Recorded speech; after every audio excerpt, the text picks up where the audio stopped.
ભરૂચ જિલ્લાની ઝઘડિયા ખાતે આવેલી નિસર્ગ ગેસ એજન્સીના ગોડાઉનમાંથી મોટી સંખ્યામાં ગેસ સિલિન્ડર ગાયબ થયાની ઘટના સામે આવી છે।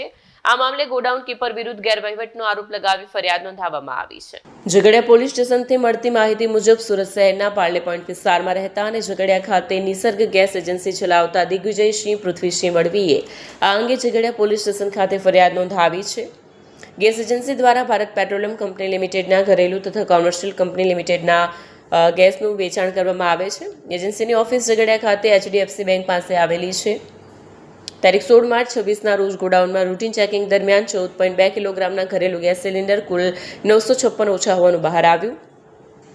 આ અંગે ગોડાઉન કીપરને પૂછપરછ કરતા તેણે કેટલાક સિલિન્ડર ગ્રાહકો પાસે હોવાનું તેમજ કેટલાક વેચાઈ ગયા હોવાનું જણાવ્યું, પરંતુ એજન્સી દ્વારા કરાયેલી ગણતરી મુજબ 956 સિલિન્ડરની રિફિલિંગ કિંમત ₹3,71,680 અને સિલિન્ડરની કિંમત ₹13,86,200 મળી કુલ ₹17,57,880 જેટલું નુકસાન થતું હોવાનું જણાવ્યું છે।